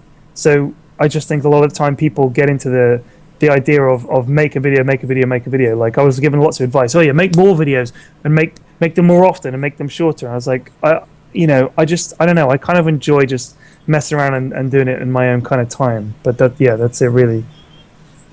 Arena Trox asked earlier, since your first guide of how to play EVE Online, have you or would you ever consider coming back to EVE? No. No? Do you want to expand? I played EVE for a lot. The game got progressively worse and worse. I talk to people who say, "Oh, they fixed it," but there's still I never understood. I played it for all that time, and it was like, "Oh yeah, don't use that gun. No, that gun's rubbish. Oh no, you don't use that ammo. Well, it must be good for something. No. Just forget it. These are the 2 ammo types you use, and these are the guns you use." You're like, "Well, what about all these other? Why are there 20 other kinds of ammo and gun? What is the point in that?" So it just struck me as lazy game design and no sense of balance. And the developers, I mean, the game Dust 514, whatever it is that they're off right, and I think they were too busy with that. So I don't know. I kind of felt like the developers would suddenly announce something that was awesome, like the Alliance tournament thing they did, where you had teams against teams. That was the best thing they ever did. Like, I actually watched that. That was awesome. That was as close as EVE has come to a legitimately spectator eSports style event. Was that you had team against team, and they've gone for these ships. Oh, and they've gone for these ships. What kind of build? And then it was exciting. I was like, wow, look at this. There's a whole new strats are being born. These guys have really gone out way, and they've said, if you put this shield on this guy and this kind of gun, this guy, and I was like, wow, this is fantastic. And then you play the actual game, and you spend 5 fucking hours sitting around trying to find a fight, and a guy jumps in like, "Oh no, your bubble was off by a fucking inch, so he just went to the gate and he's warped out. That's it. Sorry, he jumped out. You're gone." It's like, great. Why did I spend 8 hours playing this game? And I like it towards the end of I ran these ops for a couple of years. Like I said, I did an op a night, and I'd come in from my job. Sometimes I was working late, so I'd finish at midnight. I'd come in. I'd be up till 4 or 5 a.m. playing EVE because I didn't have kids. And it was great. I mean, it was really, really fun. But then I just kind of you burn out on that shit. Like the game isn't enough. You know what I mean? Like the game is shit, and the game isn't getting any better. With Dota, I can just play solo and I'll still have fun, and I still love the game. The game is getting better and better. Whereas with EVE, it was like, God, this game is so miserable. And everyone I played was like, oh, this game is awful. But the politics and the intrigue and the trading is like, oh, and it's permanent loss. But the game itself is shit. Like the actual idea that when you kill someone they lose stuff, that's awesome. But other than that, it's just so fucking tedious. So much of the game is spent jumping between stations, dealing with this shitty UI and all that. So I just couldn't be. I was done with it, and I was like, that's it. I'm uninstalling. And also, I had a kind of I made a power grab to be CEO of my corp, and I thought I had the backing of everybody, and everybody was too gutless to support my leadership, and so I quit. I rage quit EVE, and then I thought I tried going back, and it wasn't the same. Like all the people I played with had left as well, so fuck it. Well, there we go. Bit there's a long version. Bash. No. Maybe a YouTube video. Okay. I've got a few more questions. The current game at the moment of Dota 2, do you feel it's balanced? It's easy.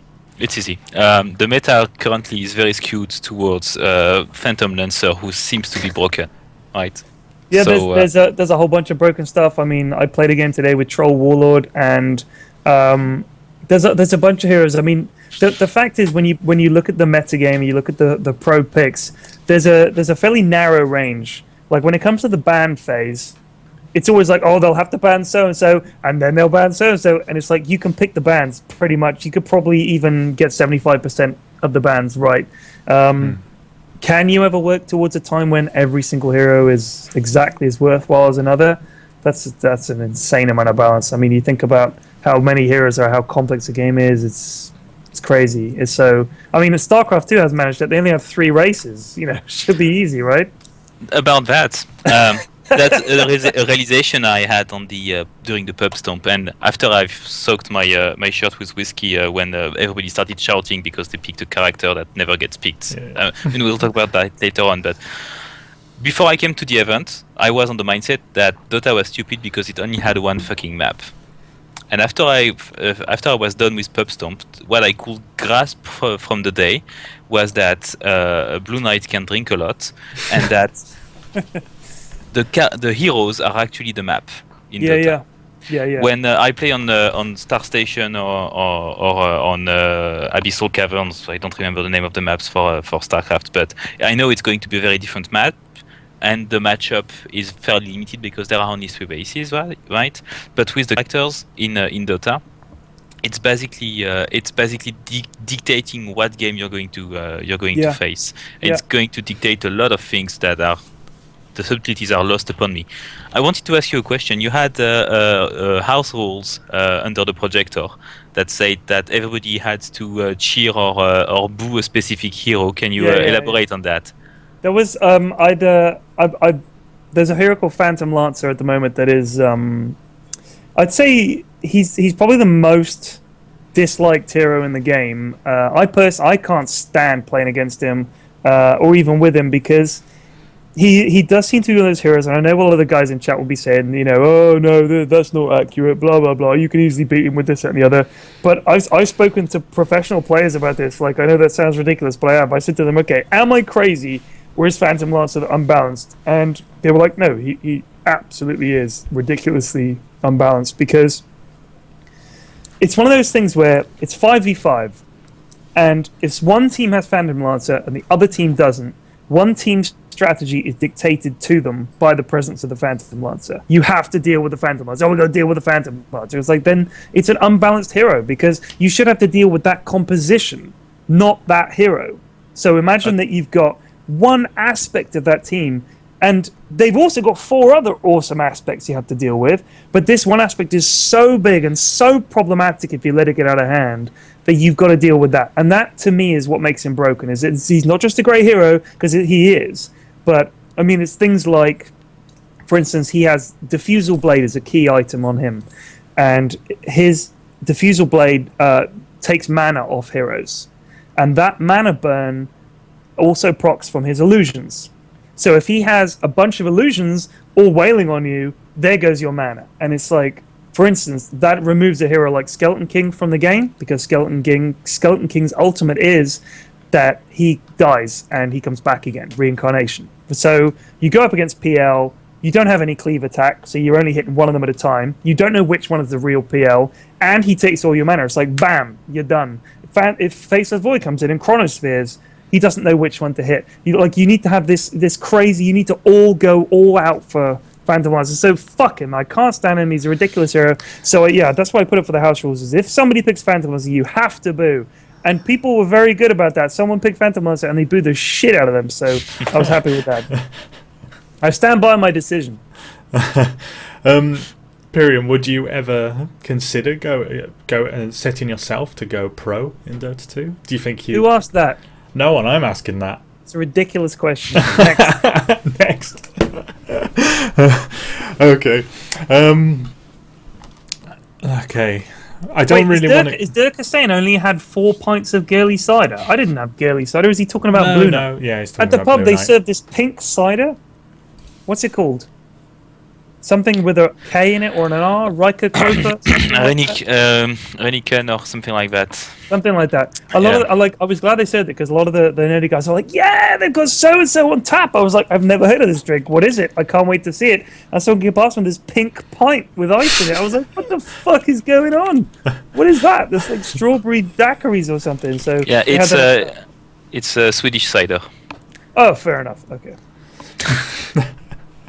Well, I don't want to go talking too much about hero balance. Yeah, you could spend all day. You talking about that. could.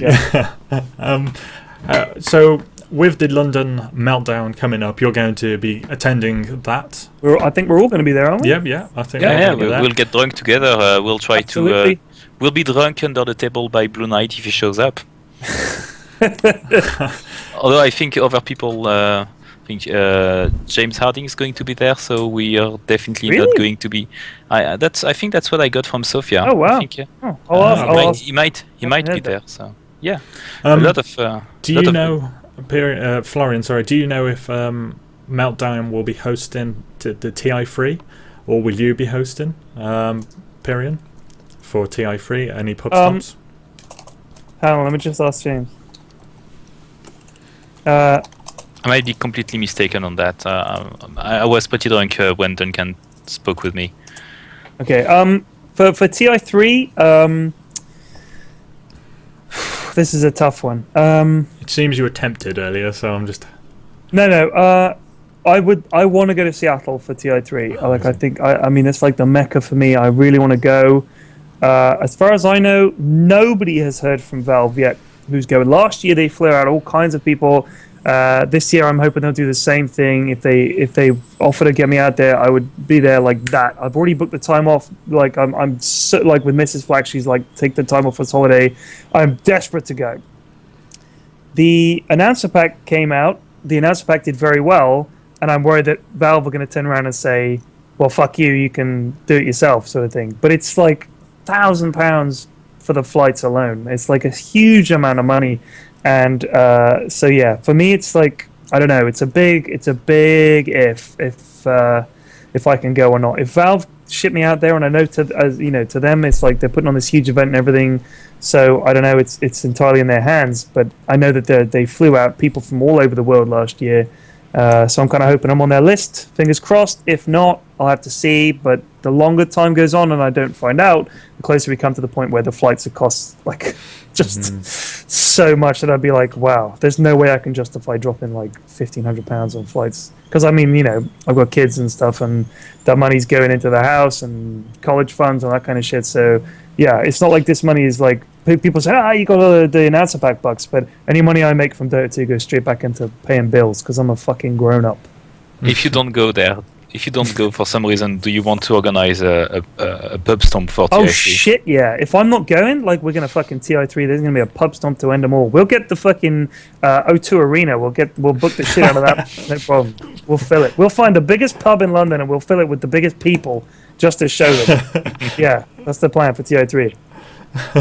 Well, good. Can I ask a little bit how your experiences with Valve and setting it all up, how long it took, and everything to do with your announcer pack? Do you want to tell us a little bit more about that? Sure. I mean, they got in touch with me. This was like 9 months ago, nearly 10 now, and they said, we really like your videos, and we want you to make an announcer pack. And I was like, I'd started making videos in April, and that was like 2 or 3 months after that. I was like, are you kidding me? Like, this is a dream come true. I mean, obviously, like everybody else who's grown up with Valve and Steam, I mean, obviously, my first machine was an Atari 2600 VCS with the wooden paneling. So Valve to me and Steam in general are like gods, even more so because I know what games companies used to be like. So it's like these guys are the business because they love games. And so they got in touch, and I thought, this is incredible. This is a dream come true. This cannot possibly happen. But I hired a mic, and I ran around, and I quickly made an announcer pack in a couple of weeks because I was worried they'd change their mind. And it was terrible. Like, the first draft was terrible. So I waited a couple of months, and they said, yeah, we're ready to release it. And I said, what's it like? And they were like, well, yeah, it's okay. Yeah, we're kind of happy with it. It's it's all right. And I was like, okay. So that's not kind of glowing praise that I was expecting. I thought you guys were going to be going nuts. So like, no, it was sort of like, it was okay. And I was like, oh shit. I said, all right, then stop. Like, I want to do it again. Like, forget it. I said, if you guys are happy for me to do it again, I'll do it again. They said, oh, we're really glad to hear that. Because this is the thing about Valve, is they won't tell you or they won't coax you and they won't guide you. They want you to do it. And they will help you as much as they can. But if you're not sort of, to use a buzzword, proactive, and you're not desperately trying to do it yourself and putting in the hard work, then it's like, well, why should we put in the effort for you? So when I did it all again, they were much happier. And they said, well, we're really busy at the moment because we've got Frostivus, and we're really busy at the moment because we've got this hero and that hero, and we've got to organize TI3. So I was like thinking, oh God, this is never going to happen. And all of a sudden they were like, hey, how about that announcer pack? Let's do it. I was like, okay. And I'd already given them all the files. I'd had them for ages. And then they like their way of working is kind of opaque because I don't know how much you know about the structure of Valve, but it's basically like, here's Gabe Newell. This is a chart. Here's Gabe Newell. Here's everybody else that works at Valve. Like, that's my understanding of it. They don't have like line managers and a management structure. So that's awesome when it comes to creativity. And I think that if you look at Dota 2, there's a love for that game and the development of it. Those guys love that game. Like, you know, you couldn't look at it and say, they didn't really give a shit when they did this hero's voice. Like, no, they like every single hero, everything about it they did as much as they could. And if it's not quite right, they'll go and redo it, and there'll be another patch and they'll improve it. Like Vengeful Spirit, they improved Vengeful Spirit, stuff like that. So in that regard, I think there's a real love for the game that you don't get in a structured kind of development where it's like milestones and a plan, and then the game is out and we're done with it. You know, there's a real love there. So when it comes to everything else, you have to love the game and demonstrate that love as much as they do, or they're sort of like, well, why should we care about what you think? So for the announcer pack, for me, I was like asking about it and changing stuff. Oh, I'll just change the line. So I think they knew that I was really keen on it and really interested. So if you demonstrate enthusiasm, Valve will respond in kind. If you give them stuff and say, oh, well, you guys make it work, they'll respond in kind. So you know, you've got to put in as much. It's that old thing. You put in as much as you put in, you'll get out. With Valve, it's the same. They don't hold your hand. They expect you to try and, you know, put in the hours and stuff. It's fucking hard work. And you know, they did way more than I did because they took my lines in and made them sound decent. So they did a great job, and they picked all the right ones, I think, and the triggers and all that. But it was weird working them as well because there's a fucking 8-hour time difference in the UK to Valve. So any email that I sent, I wouldn't get a reply for at least a day, and sometimes you're like on the edge of your seat because I don't know what's going to happen. Like when you don't hear from them a week, you think maybe they've changed their mind, but no, they're just busy. Do you know what I mean? That's all it is. So yeah, it was kind of weird. That's good. Well, before I said we're running out of time, and we actually are running out of time now, so I'm going to have to wrap it up. Do you guys want to give any shout-outs? Florian?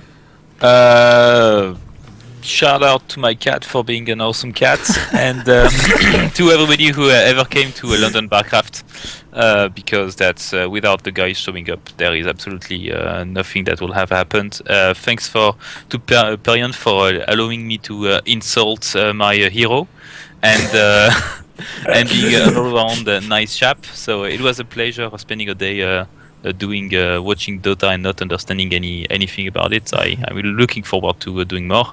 And shout outs to London Meltdown and John, who in their own ways from Assembly House are helping the London eSports scene getting drunk.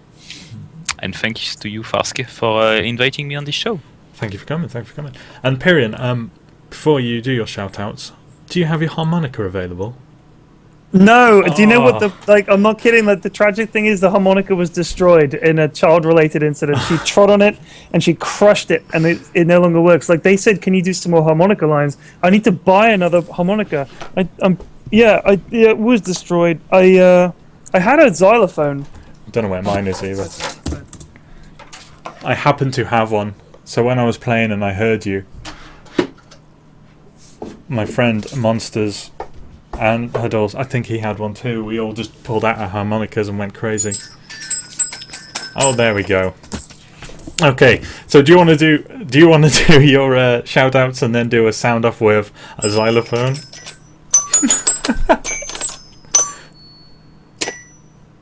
Wait, there we go. Yeah, that's my daughter's toy xylophone. It's excellent. I got it in a charity shop for £2.50. This is the exact xylophone. Believe it or not, here's an interesting fact for you, kids. In the announcer pack, there's a song that goes. I can't remember how the tune goes, but they will sing a song about how awesome you were today because you have given them a thrill because you've got a double kill, something like that. So I that was on this exact xylophone. So yeah, it's I mean honestly, like it's a piece of shit. Look at it, but it's bizarre because I like messing around with musical instruments because I can't play them. And yet people always ask me to play them. It makes me laugh. Oh, have you got your harmonica? I was like, why would you... Like, if I had a violin, you wouldn't ask that question. Hey, Pyrion, can you please scrape the violin? Like that, nobody asks. So, but with a harmonica, there's something charming about playing a harmonica badly, I think. So, yeah. Actually, I might still listen to beer because my kid, she's too young to know. If I just tell her the fairy stole it, she'll believe me. £100 opening bid for the Pyrion Flax xylophone. I should bring out a range of these things. Yeah. Yeah.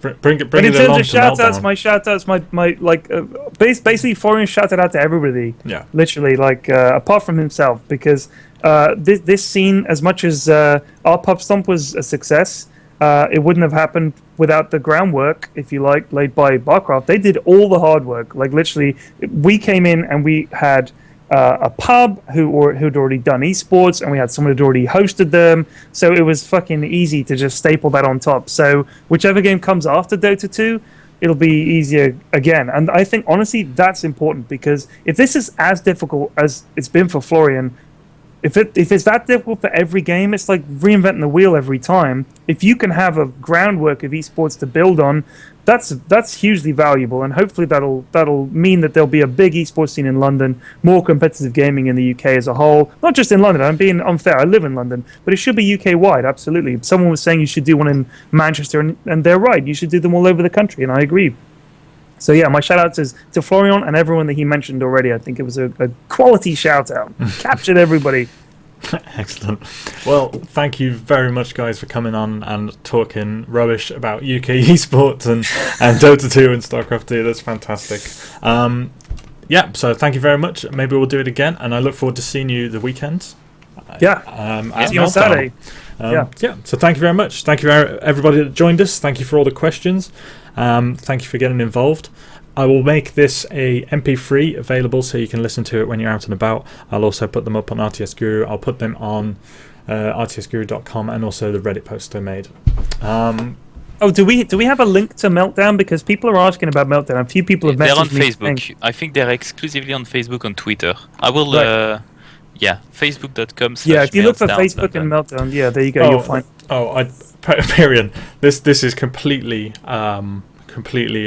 selfish of me, but I traded a Tidehunter for my friend so you could turn and say a shout out to him. So can you shout out to my friend Skips? Skips? Yeah, Or there you go. Skips with an H on the end? Is That's that the the guy? one, yeah. Shout out to Skips with an H on the end. And while we're doing Congratulations. that, thank you. And while doing that, Monsters is the biggest fangirl I know, who is a fangirl of you. He's the guy that wants the autograph.